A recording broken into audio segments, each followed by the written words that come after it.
Hello everybody. I hope you can all see me. So good afternoon ladies and gentlemen, and welcome to the Chorleywood and Gerrards Cross Bookshop's second virtual event. So bear with us, let's hope all goes well technically. The format of the afternoon will be that Roger will talk about his book Liquid Gold, Bees and the Pursuit of Midlife Honey, which is here, and I know you're all going to get a copy. He has a fascinating PowerPoint presentation with some excellent photography to share. This will last for about 45 minutes, and after that there will be an opportunity to ask Roger questions. To do this, if you could please type your question into the chat box, which is at the bottom of your screen. It's an enormous pleasure to welcome Roger Morgan-Grenville to the Chorleywood and Gerrards Cross Bookshops. Roger was a soldier in the Royal Green Jackets and has served all over the world. He led the first expedition that successfully retraced Sir Ernest Shackleton's escape across the sub-Antarctic island of South Georgia. After leaving the army, one of his great achievements was setting up the Help for Heroes charity and acted as its first head fundraiser. So without further ado, can I welcome Roger to tell us all about Liquid Gold? Over to you, Roger. Thank you. Cheryl, thank you very much, and good afternoon, everyone. I have to say, I do prefer talking to a room full of people, so if this goes technically wrong or I look embarrassed or awkward, do bear with me. But it's lovely to see you all or to be with you, and isn't it funny how 5 or 6 months into this crazy world we live in, this has now become part of what we do. So we start with the bee, and you see a bee in front of you on the screen. And all the way through my early childhood, I just saw these things as danger. And they were it, they weren't he or she. They stung painfully if you trod on them, the kitchen floor or out on the grass. And as far as I was concerned, they were indistinguishable from similar looking wasps. I was vaguely aware that they made honey, and as a kid I liked honey, but that was it. And then I met Mr. Fowler. And Mr. Fowler was my grandfather's gardener. This is back in the late 60s. And he was a very good and rather grumpy gardener. And he caught me going into a greenhouse and nicking a tomato. And so he then actually decided to explain to me how the bees were working, and took me to his garden a few weeks later to show me how a hive worked.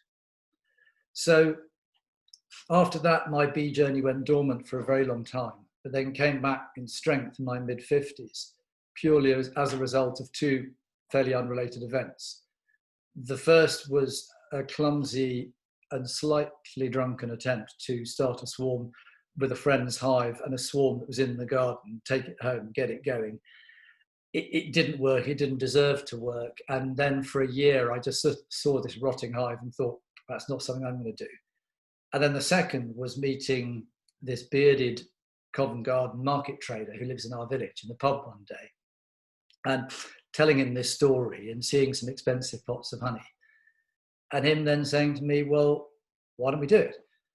So the story of Liquid Gold is really what happened next. And it's, if you like, a three-legged stool. For some reason, writers like three-legged stools or four-legged stools to explain in the simplest possible terms what they've just written. And if they don't like four-legged stools, they like metaphors and they like quotations. And as Truman Capote once said, life is a moderately good play with a badly written third act. If that's the case, then my beekeeping adventure turned out to be my attempt to make that act rather better. So what are the legs? First, life needs adventure. On one level, this is just the story of two men with a 20 years age difference between them. Point out I'm the older one, meeting in a pub and coming up with this bizarre decision to set up a honeybee farm. I don't want to gender stereotype at this stage, but I would dare to suggest that women, take my wife for example, faced with this project would start in a slightly different way. I think they'd start by buying a book, then another, maybe two more, which they would then read. They then watch YouTube videos and make notes. They'd enroll on a winter beginners beekeeping course with a local association and patiently learn. They'd go from graduate to intermediary and then to advanced. They'd sign up to bee help groups, offer to help friends out, go to bee forums and generally become a sort of quiet theoretical expert.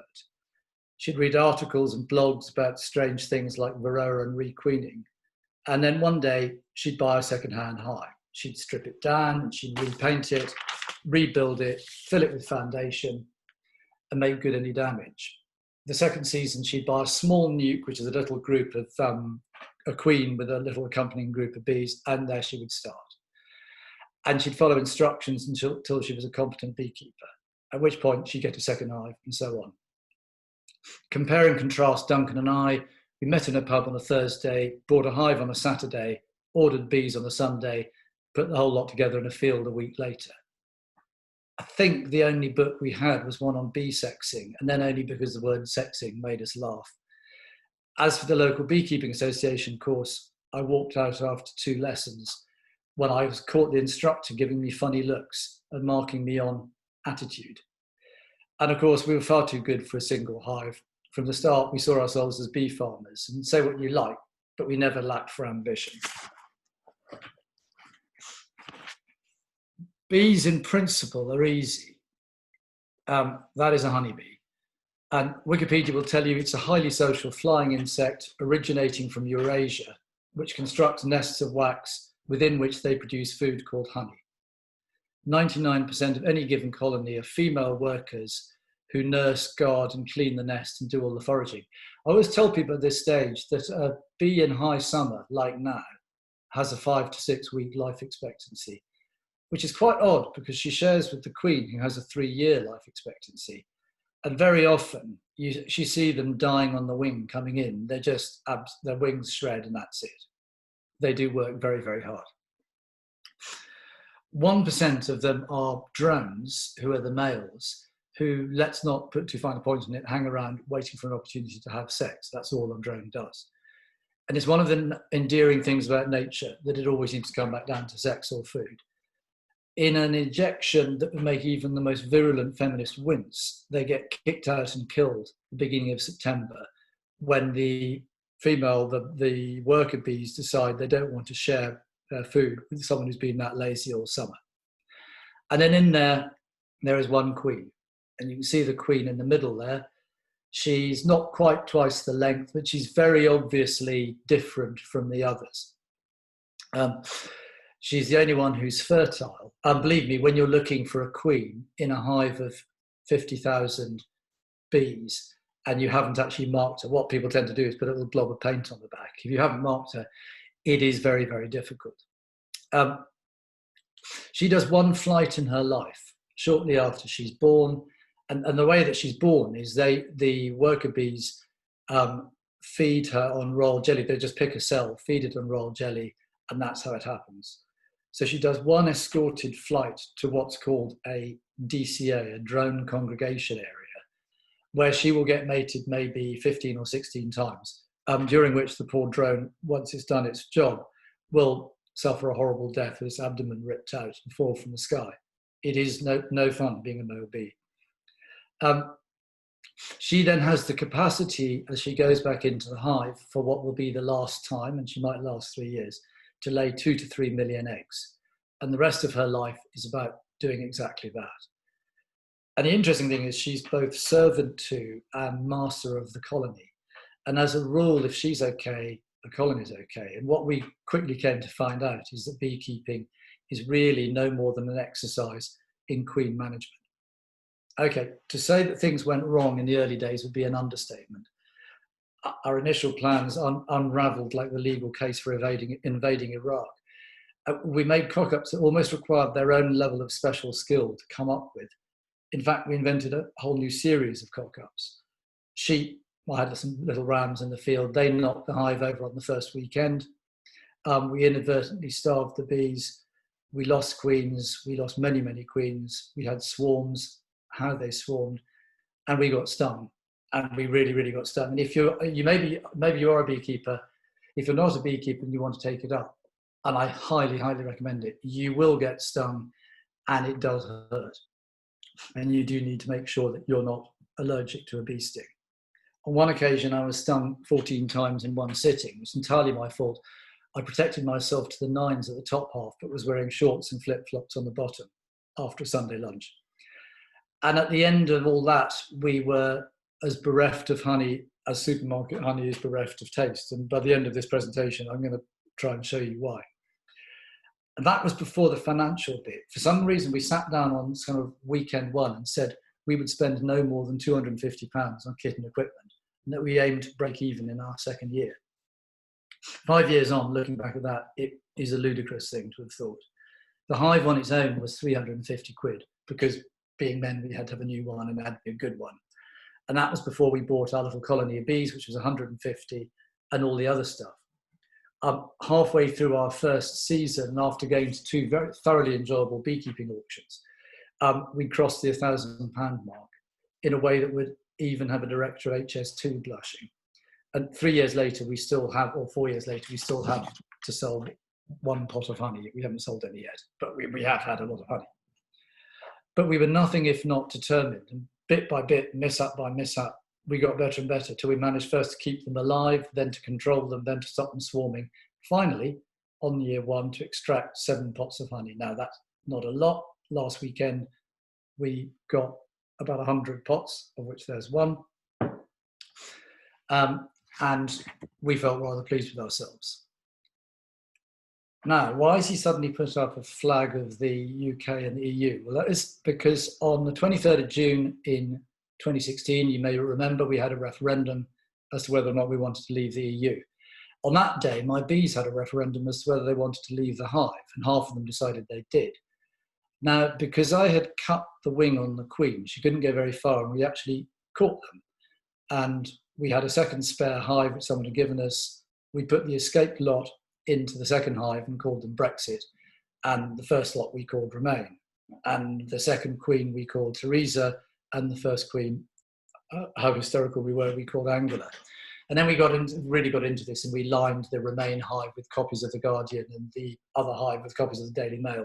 And then we got little sort of flags to stick on the top. And actually what was quite funny, and it's something you learn about beekeeping, is that your colony will change mood as it goes along. And to start with, coincidentally, the Brexit hive was all cocky and quite sort of confident about life, and the other one was miserable. And then over the months, it chopped and changed and chopped and changed. We have given up on trying to name other hives. We got a third hive and called it Trump Towers, and then thought, actually, that would probably depress us. So they're now just called whoever gave us the hive, that's the name. So it was an adventure, and it was an adventure that thrilled us. And each Saturday morning in our smart white bee suits, opportunity, ambition cleared their throats politely behind us, and we went out to go and check our bees. And checking bees is really why you do it. It's not a chore, it's a delight. And you go and you stick the smoker in and you calm them down, and then you see what they've been up to. And then at the end of it all, later in the summer, you work out whether they're ready to give you some honey.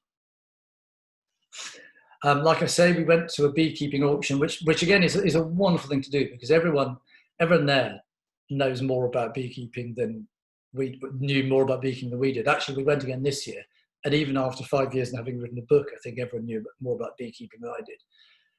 And our one ambition was not to spend more than £200. So we took no cards, just some cash. And we said we wouldn't bid until the 30th lot. We actually bid on the second and got 8 meters of candle wax string, which we've still got. Basically, we got nothing that we needed and everything that we didn't need, and including an extractor that was about 500 litres and could deal with about 40 hives. We just had the 2. So we were loving all this, and we were texting each other at night, because of course Duncan works in the in Covent Garden, so his working hours were diametrically opposite of mine. We were playing fantasy football leagues about how many times we got stung, and secreting little cans of San Miguel beer into our beekeeping kit. So after we'd done our Saturday inspections, we could sit there and, rather like sort of Compo in Last of the Summer Wine, just open a can and chat about how good it all was. And it was. And that's why it's good. That wonderful moment where in any hobby, that what you set out to do, you actually end up doing. And that is, for those who don't know, it's a frame out of what's called the super, which is a bit where they make the honey, and it's cutting the wax caps off so you can spin the honey out. And as we got better, we got to that point that all men get to at a certain age where we wanted to be experts. And I think we probably 4 years ago, we started boring our friends. And I think we're still boring them now. But out of this adventure, and really was one of the things I tried to talk about in the book, we developed this extraordinary friendship where, Duncan's 25 years younger than me and has a very, very young family. My kids have left home. But if you have something, if you're like-minded people, there's something that binds you together, which is what it was with us. It becomes, you end up talking about much more than bees. And actually, we played cricket together as well. And what we discovered is 1 year, I'm quite good and Duncan's useless. The next year, he's quite good and I'm useless. So this year, he's good and I'm useless. And I'm quite good at barking out commands and then not doing anything. And Duncan's quite good at receiving commands and then not doing anything. And he has two particular abilities. One is to stare at things for hours. In fact, one day he'll do a PhD in staring at things for hours. And the second thing is spending lots of money we don't have on things we don't need. So we are the least good but best equipped beekeepers you'll ever find. And that's been half the fun of it. So that's the first store. What Duncan and I were doing in those first 2 or 3 years was just learning something new, getting better at it, and above all, having an adventure. And I'd say our lives are infinitely the richer for doing that. So the second leg. Well, the second leg is this feeling, very strong feeling I have, and it's really what I'm writing about in my next book, which is this thing that we've lost the power of awe in nature, and we need to rediscover it. Nature is incredibly important. So I take you back a couple of years to a mid-June morning, and it's about 5 o'clock, and I'm up, not because I have to be, but I want to be, and I'm clutching a mug of tea, standing up on the terrace. It's already full daylight. And I'm watching a bee. I'm watching a bee on a dandelion. Whoops, that's not a bee on a dandelion.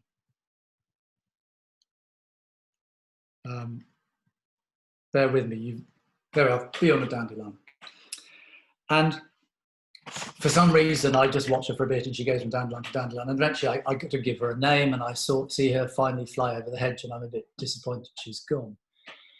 And now what you have to do is you have to become a bit of a mathematician to understand why I am utterly in awe of nature and how beekeeping helped me.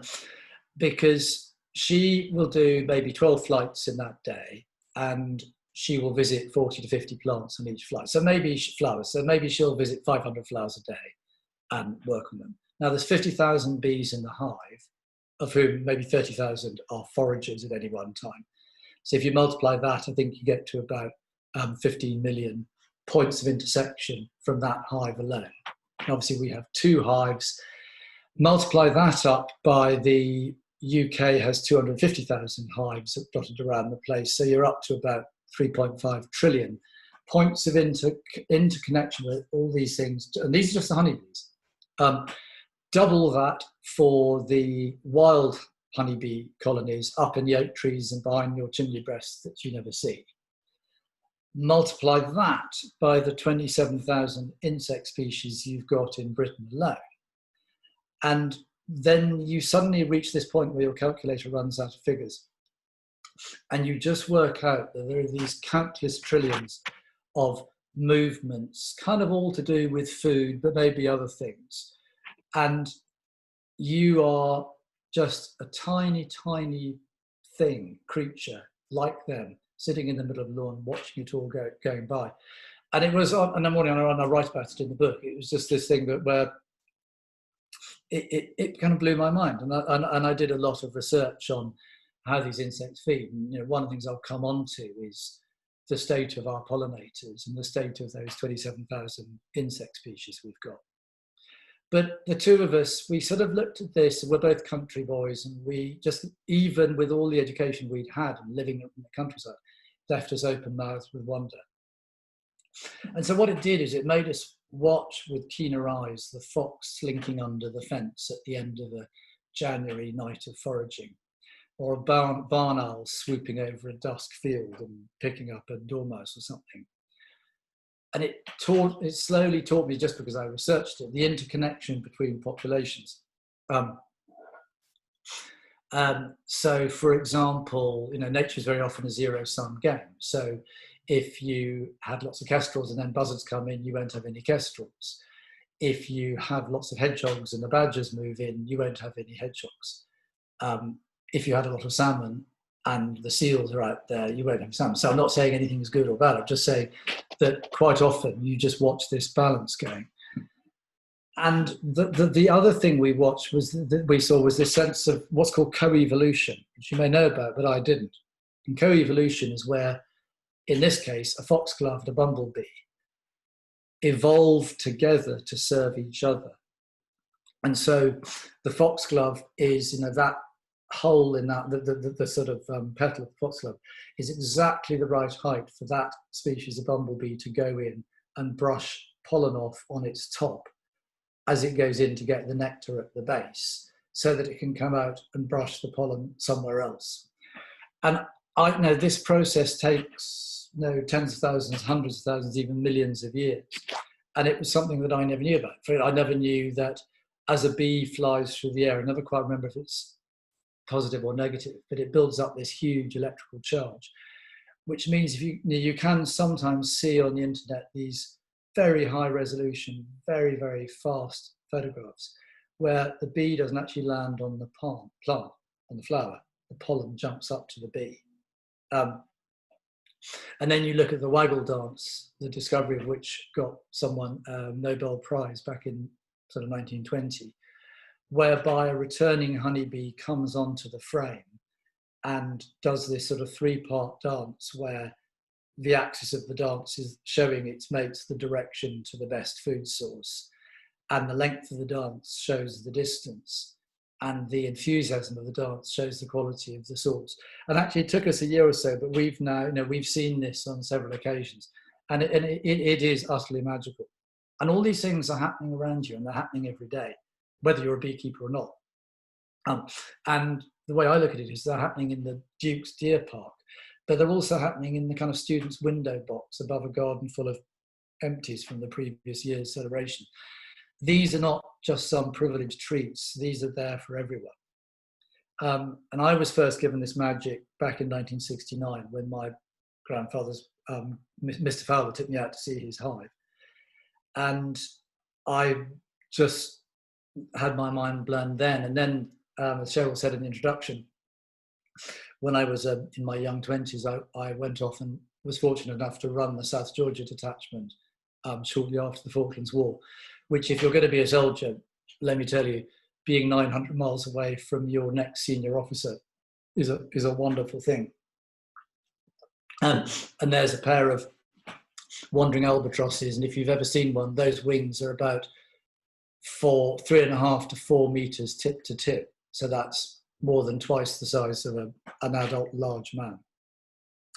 And I went on developing this. I went out, on our honeymoon, went to Costa Rica. And then when we were young, young married couple and we didn't have children, we just, every holiday we could, we went to Africa and just sat in the middle of the desert and watched things. But until I started with my bees, I always looked at things in isolation. I never looked at more than its surface.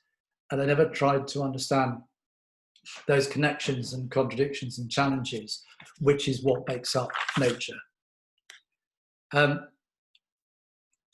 Someone who I think was Leo Tolstoy once said, everyone thinks of changing the world, but no one thinks of changing himself. And until 2 or 3 years ago, I think that was as true of me as it is from anyone. But slowly, bit by bit, beekeeping started to allow me to do just that, and to become the observant and more appreciative person that I never thought I could. And all it did was pull back the curtain and mutter in my ear, stop rushing, stand, just watch and wonder. So the second tool of all this is exactly that. It is the stopping and wondering and getting that feel for not traveling to Africa or not traveling anywhere, just look in your garden or your window box or whatever it is you have and see nature going on. So the third leg of the stool really came as a direct result of the second, which was the plight of the pollinators. Now, I've already told you there are 27,000 insects species in the UK. I'm not quite sure how many of them are pollinators, but It's something that I never really got until quite late. I was so bad at science at school that all I can remember was one report which said, Roger wears what little scholarship he has with elegance. He has an enviable knack of creating strong opinions out of a fact vacuum. So that's really was my start point. But in researching the book, I started to find the science seeping into me. And I realized that whoever you are, whether you're writing a book or not, you need to understand the basic science of how these things are happening and what is happening. And day after day, I lapped it up, and night after night, I sat in bed reading books about stuff, and I bored my family senseless with it. But the more it seeped into me, two certainties came centre stage in my mind, one bad and one good.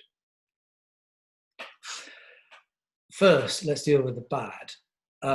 The farming practices we have and the land management and our use of non-organic pesticides and herbicides have simply produced a natural regime within which the population of many of our insects are plummeting. The good bit is that insect populations tend to be like rubber balls, that if you remove the threat that is killing them, as long as you haven't killed them all, they will bounce back relatively quickly. But you have to do these things, and they have to be done in a united way by everyone. And it always makes me sort of chuckle when a lot of people say, yeah, I hadn't really thought about insects, but I never clean my windscreen after a long drive in the summer, which is true. And that is partly because cars are more aerodynamic, but only partly. And this summer, because of lockdown and various things, there have been a lot more insects around. And happily, I've had dirty windscreen after long journeys, which I love. So we live in a world of miserable predictions. And I'm not going to add to them for more than a minute, but I just need to sort of talk about what they are. There is no doubt that the effect that the heavy footprints of man are already having on the world we're in, on the fellow tenants of our planet. And that's how I think we all have to look at it. We are a very, very powerful tenant, capable of doing huge good, but we are the sort of main one. And without lecturing, the key baseline figure is kind of 60%. We have got rid of around 60% of most things over since the Industrial Revolution. 66% of the seabirds, in 1960, there were 1.5 billion seabirds in the world. There are now 500 million. And that's in the evolutionary blink of an eye. That is 60 years in 120 million. That is extraordinary.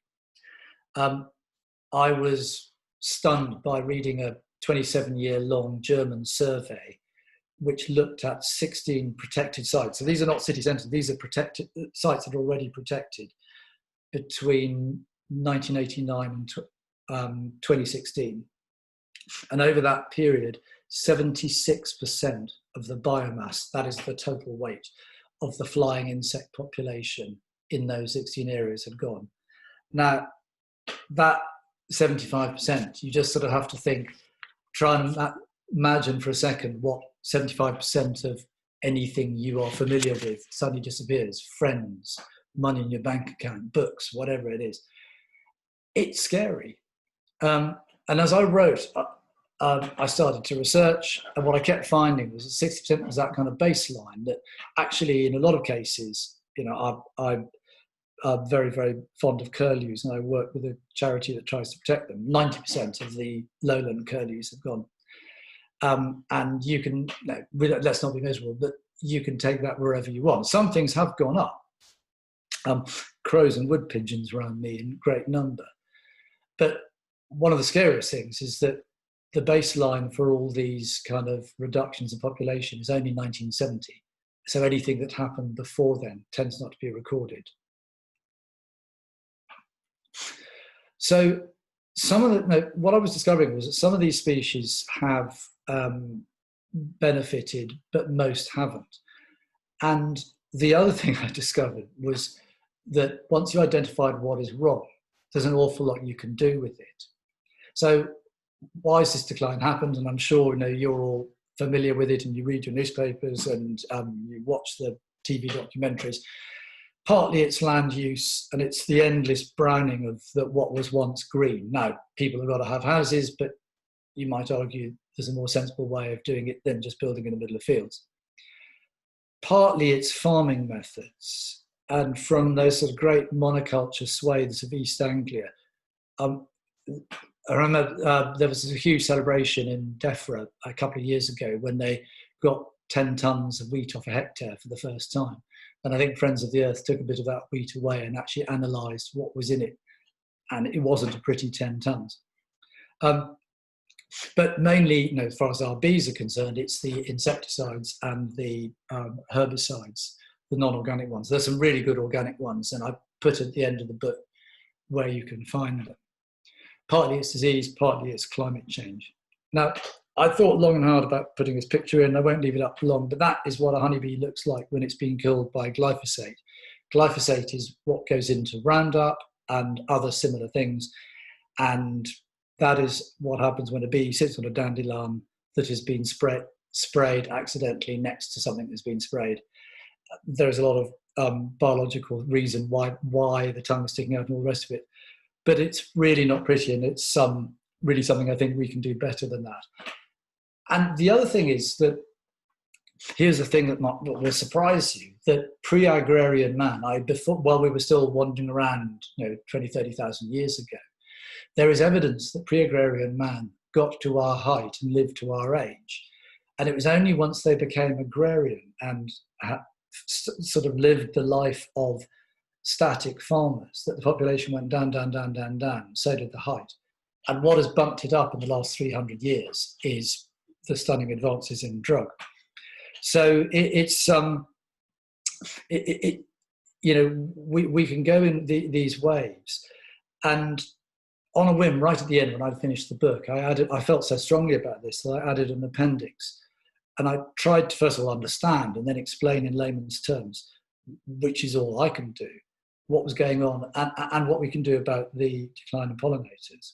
And after all, if you get rid of the pollinators, I think DEFRA's last estimate, it would cost just under £1 billion a year to provide that service artificially. And actually, you simply couldn't do it. And you just go and stand in your garden, you can see that. And the honeybee is savable.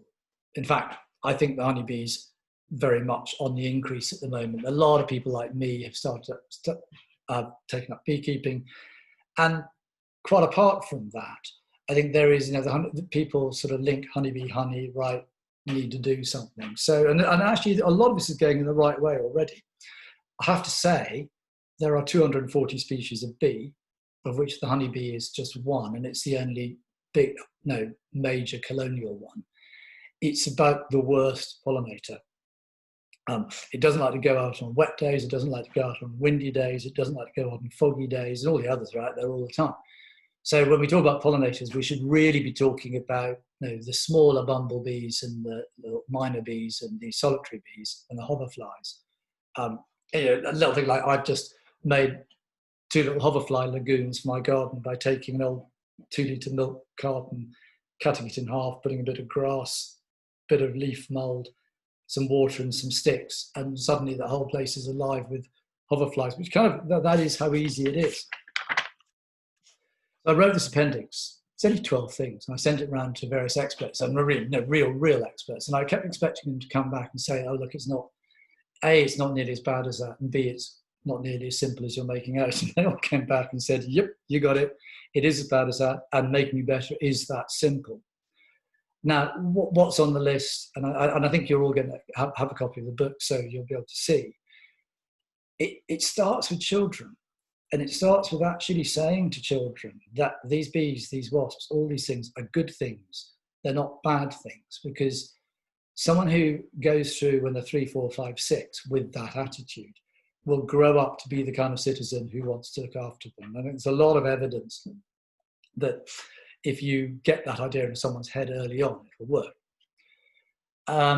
It's the drum I go on beating all the time, but it's the non-organic pesticides and herbicides. And I do end the book with, if there's one thing you feel moved to do, that's go down to your garden shed, find them all, safely dispose of them, and then go on the Friends of the Earth, Soil. There's loads and loads of websites, which I mentioned in the book, where you can find different ways of doing it. For example, carrot fly. How do you get rid of carrot fly? Well, in our case, you plant marigolds down the middle of the carrots, because the carrot fly appears to like the marigolds even more than it likes the carrots, and it doesn't really harm them.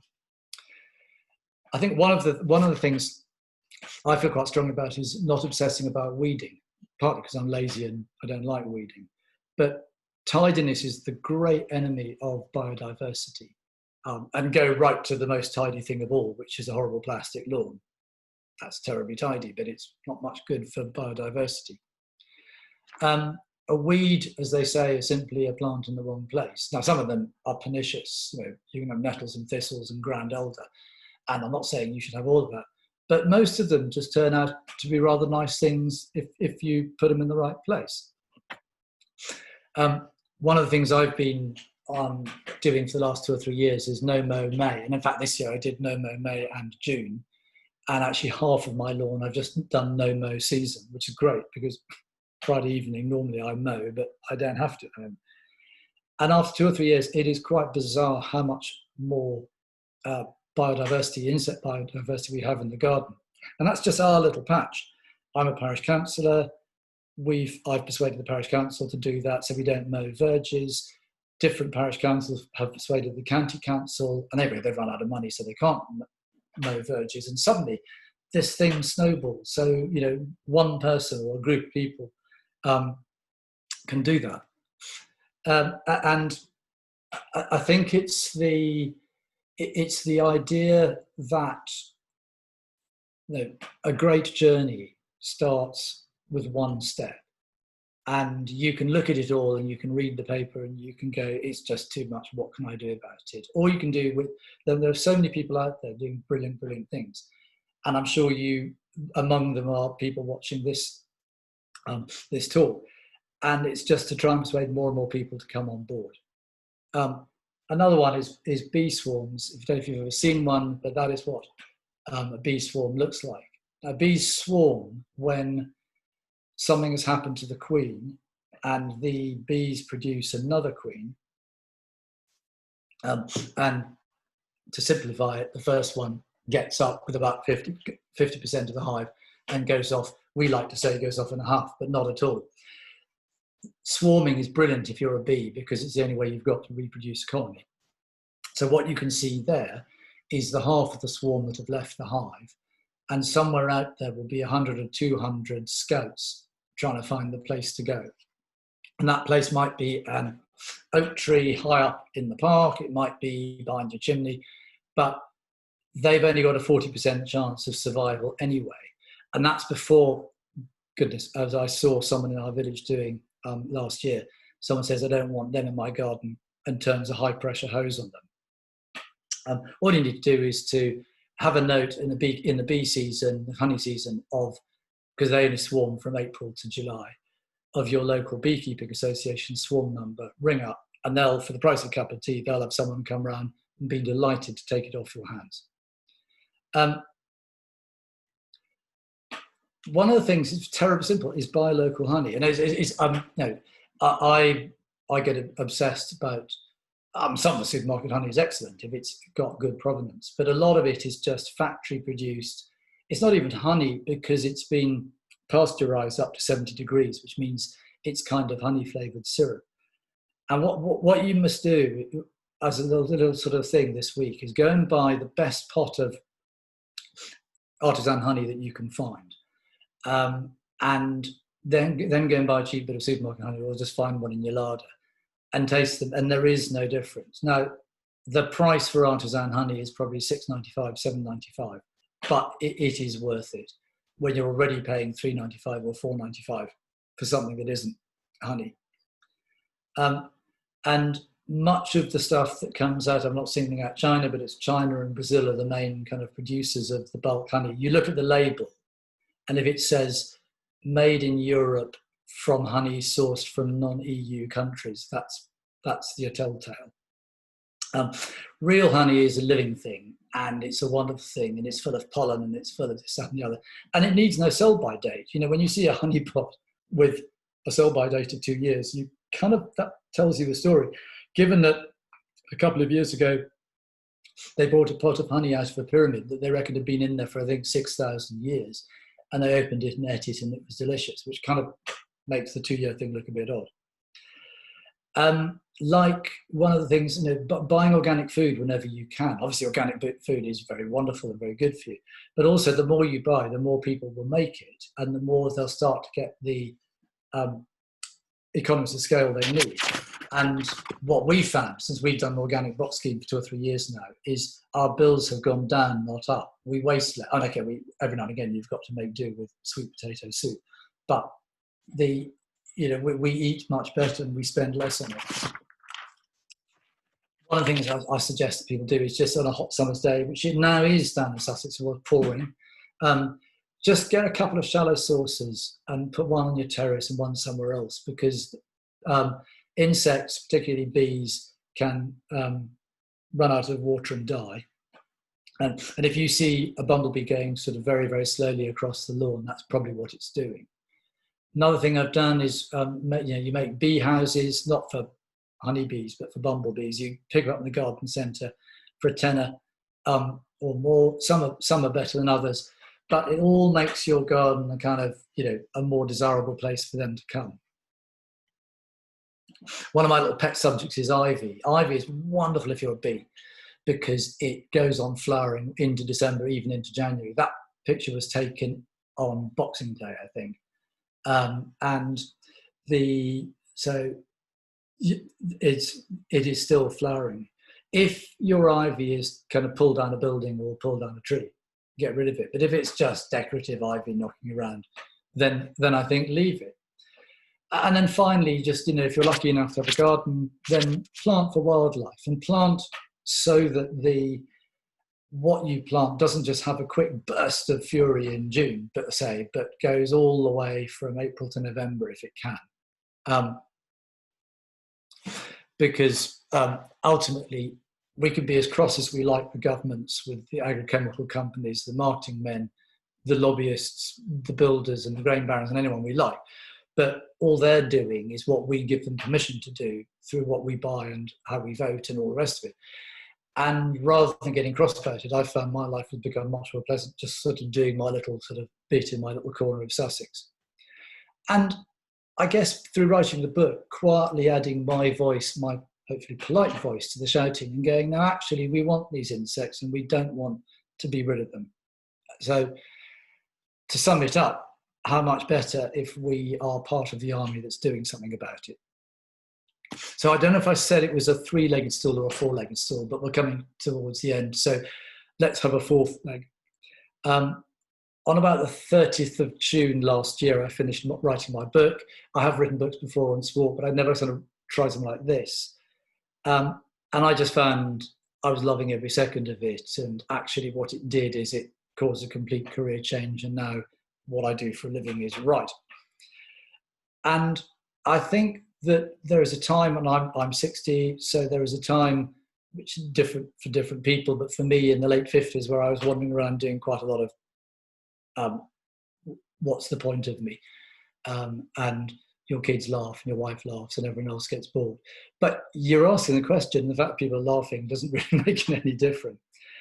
And so I go back to that quote at the beginning about life being a good play with a moderately bad third act. What it turned out for me was that the whole beekeeping adventure, plus the writing of Liquid Gold, was kind of my big foundation stone on making that next part of the act better.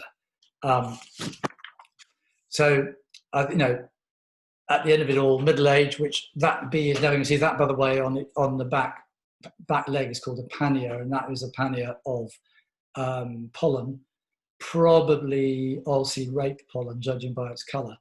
And that's the bee flying back into the hive to go and put the pollen and the nectar in, while the other one, empty, is flying out. So to me, middle age can be a minefield, but it can also be a field of dreams. And if you're blessed with health and the ability to put food on the table without worrying about it, it can also be a time of wonder. And if you can prize yourself away from the big car on the foreign holidays, which we've had to do, and it's great, then you suddenly, your horizons become much smaller, but you know an awful lot more about your horizons. And then you can step out of your comfort zone every morning and try different parts of it. There's a crossroads, and I think liquid gold came into my life just at the point I was approaching those crossroads. So that, as much as anything, is what it's really about, which is not having the courage, but just having the energy to give it a go. So that is the story of my little book and our little adventure down here. I really hope you've enjoyed it. I don't know, you may have all walked away and gone off and made cups of tea and gone to practice cricket or something, but if you're still there, thank you. And I'm really, really happy to take questions now. Well, thank you, Roger. That's absolutely fascinating. It's made me want to look at getting some hives, something I've been thinking about. But yeah, you've really inspired me. Yeah, it sounds really lovely. Great thing to do. So I don't know if anybody's got any questions. There's nothing coming through on the chat yet, but if you want to give it a go. But in the meantime, while we're waiting for questions, could I ask you, I was quite interested about your work for Help for Heroes. I know it's not bee related, but would you mind telling me a bit about that and how that all came about? Well, it came about. I'd been out of the army for 20 years at the time, but obviously, I'd done most of my serving in Northern Ireland, and I had seen things and seen comrades who were injured and killed, and I realised that the country has an enormous responsibility to do the very best it can when it puts its servicemen and women into harm's way. And so what we were trying to do with Help for Heroes was, and if everyone casts their mind back to 2008, with Iraq, the country was hugely against it. And for a time, that opposition was converted into disinterest for the soldiers who were coming back, which we thought was incredibly unfair. And so we then had a series of things where one of us met Jeremy Clarkson, who was very, very interested and very supportive of it. He gave us a kind of someone famous is going to support us. We then got the princes involved, and we had we had a huge amount of luck. And then we went to the head of the army and said, look, if we raised you, I think we said £1 million, which kind of we felt frauds, but we said, if we raised you £1 million, what would you do with it? And he said, well, I don't know, but if you raised me 8 million, we would completely redo the rehabilitation gym and swimming pool complex at Headley Court, which is where these guys go. And that would be brilliant. So, cut a long story short, the guy whose idea it was, who's a cartoonist and a former colleague of mine, Bryn Parry, just saw it from the very beginning that this would be a great thing to do. And so I think he had the vision. A couple of us had the organisational ability to back that up. And at the end of the first year, we had raised 8 million, and I then left to go back to my kind of day job. But it continues to this very day. No, it was a lovely part of my life. Yeah, really special. It's an amazing thing to do. Amazing, the fact that there's a great legacy, it's still going on. So, great. Okay, I've had a question from Sam Snow. What do you do with your honey if you don't sell it? Sam, that's a question everyone in the village asks. I think really until the end of last year, we didn't have enough. We had enough for ourselves and to give a few as presents. Right now, on Sunday, we took over 100 plots, and we are actually going to sell it. Duncan's wife has a little organic vegetable shop, and once it reopens its doors, at the moment it's just online, we thought we'd put it there. And the reason we thought we'd put it there was that it would be quite fun to see if we can do 1 year breaking even. You don't go in this, if you want to make a small fortune out of honey, start with a big fortune. And so, but in a way, I just love to have it as Christmas presents and birthday presents and going to dinner presents and going to stay with people presents, which is a bit cheeky because the bees that made it, they did it, not you. So if you look at that little jar there, a bee in its life makes 1/12 of a teaspoon of honey. So that's an awful lot of bees' lives' work. And there are vegans, and I have friends who are vegans who say it's robbing the bees. I couldn't say whether it is or it isn't, but my answer is normally, well, the bees wouldn't be there unless I'd put them there, and we do make their life easy. So it's not for everyone, but we are going to start selling honey in a very small way. Okay. Peniel says, great talk. Thanks, Roger. What would you say is your least favourite part of the beekeeping? Is it the stings?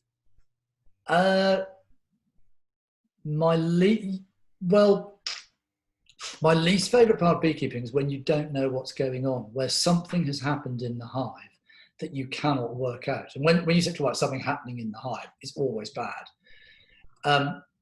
And you open the hive like a child thinking, oh, it was really good last Saturday, it's going to be even better now, and there's going to be loads of honey. And then suddenly there's half the number of bees and they're listless, and you just don't know what's going on. Being stung, I think really, really competent beekeepers don't get stung much. I put in the book that because I was a runner when I was in the army and they used to get us to run with packs on, my knees have slightly disintegrated, so they're always quite sore. And it sounds rather quirky, but I do like getting stung in the legs because apitoxin, which is what a bee injects you with, has got this anti-arthritic hormone in it. And there's absolutely no question, if you get stung a couple of times on a joint that hurts, it won't hurt for the next week. And my GP friends all go, rubbish, you need to do things for it. But so that I in a masochistic way, I don't mind being stung. No, I think the answer is, the worst moment of all is when we starved a colony and we just opened it up and they were all dead.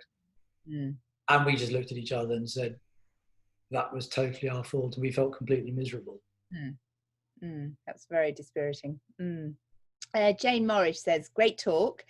How has the recent extreme weather affected your hives? Very well, Jack. Is it Jane or James? Jane. But the answer is very well. They like hot weather. Basically, bees they have this system, a bee colony, of thermoregulation, where whether it's -10 outside or +36, they will keep the temperature inside the hive round about 30. So they haven't minded it at all. But what a bee hates, a honeybee hates, is the long, wet summer. And if you can have, so down here, we've had sort of, until the last few days, it's been an excellent summer. We've had a huge amount of honey. Apart from in one hive where a friend of mine gave his wife as a 60th birthday present a thing called a flow hive, which is an Australian thing where you take the honey out of the back, you just tap it straight into a jar, in theory. And it works in Australia because it's 30 degrees all the time and the honey's runny all the time. In the UK, it hardly ever works.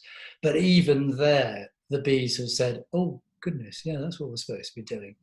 And so probably next weekend, we are going to tap our first pot straight from, we'll mess it up because we always do. But basically, they've enjoyed the summer and we've benefited from it.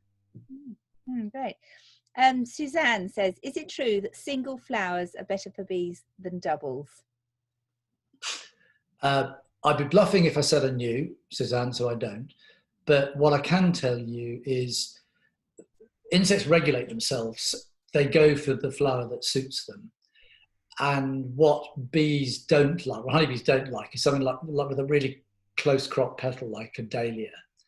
They can't be bothered with that. What they do like are sort of small, seem to like in our garden, the small, wide open flowers which are blue or purple or white.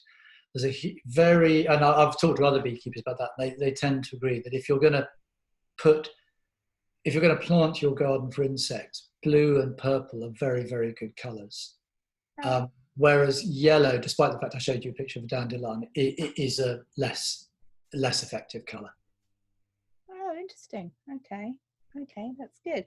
So what are you working on next, Roger?